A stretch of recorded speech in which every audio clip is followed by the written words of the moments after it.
Et la halachot, besorot tovot rabotai, Isru Hag Sameach. On est aujourd'hui le 7 dans le mois de Sivan. Pour nous ici en Israël, c'est Isru Hag aujourd'hui. Pour ceux-là qui habitent dehors d'Israël, ça commence ce soir et demain. Mais dans tous les cas, jusqu'au 12 du mois, il n'y a pas de Tahanoun.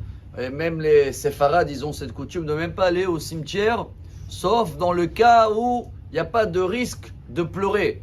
Il dit Rav Ovadia Yosef, quand il y a un risque de pleurer, c'est encore 7 jours de joie, car il y a encore l'odeur de la fête. Quelqu'un qui ne pouvait pas venir à Shavuot, il avait une essence à la maison, il habitait trop loin. À l'époque, il n'y avait pas Waze et Get Taxi et tout ça. Alors qu'est-ce qu'il faisait? Il venait plus tard, il avait toute la semaine qu'elle arrive pour arriver à Jérusalem. C'est pour ça que le mot Isru Hag Ba'avotim, il vient du Hallel, du Teilim. Asur en hébreu, Beta Asurim. C'est prisonnier, mais prisonnier dans le côté positif, attaché. Il y a encore un odeur de la fête qui est là et le temps d'atterrir et de reprendre. Il faut chercher qui est le vrai Hatan. Vous savez, dans un mariage, la Kala, tout le monde la reconnaît tout de suite. Mais je ne sais pas si ça vous arrive, moi souvent j'arrive, je ne sais pas c'est qui le Hatan, il y en a plein en costume. C'est vrai ou pas? Comment on sait c'est qui le Hatan? Eh bien la réponse elle est très simple, chers amis. Celui-là qui reste le dernier, qui reprend la Kala, c'est lui le Hatan. Ce qui veut dire aujourd'hui, demain, c'est qui la Kala? C'est la Torah, tout le monde la connaît.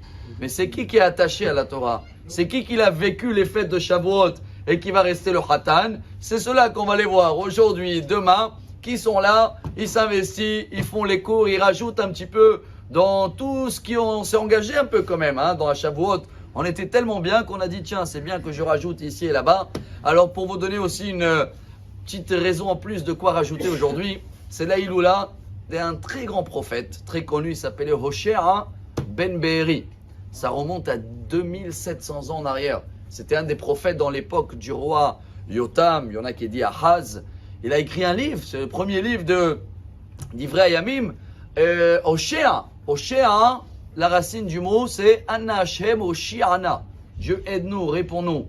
Et c'est très connu, au nom de beaucoup des très grands rabbins, que chacun aujourd'hui qui fait une petite Seudat Mitzvah, parce que de toute façon c'est bien de rajouter un peu dans la nourriture, aujourd'hui on est encore dans l'odeur de la fête, et qui donne de l'argent, la tzedaka, pour des personnes qui ont besoin, et qui dit Dieu, Bisrout Hoshea ben Be'eri, Hoshi'ana, avec le mérite de Hoshea ben Be'eri, alors on va voir que tous les bons engagements qu'on a pu prendre pendant Shavuot vont nous accompagner, car après le mariage on a Sheva Brachot, et voilà, on rentre dans les périodes de Sheva Brachot. C'est la fête, mais si le Hatan il est tout seul, on ne peut pas faire les Sheva Brachot sans la Kala, Rabotai. Alors venez, on s'engage un petit peu dans cette semaine où il y a encore de la bonne odeur de la fête de Shavuot, qu'on va réjouir la Kala, on va s'investir un peu plus dans l'étude de la Torah et on va avoir, Bezrat Hashem, que des raisons de dire merci Hashem, Ana Hashem Hoshi'ana, Ana Hashem Hatzlichana, Isru Hag Sameach, Amar Rabbi Elazar.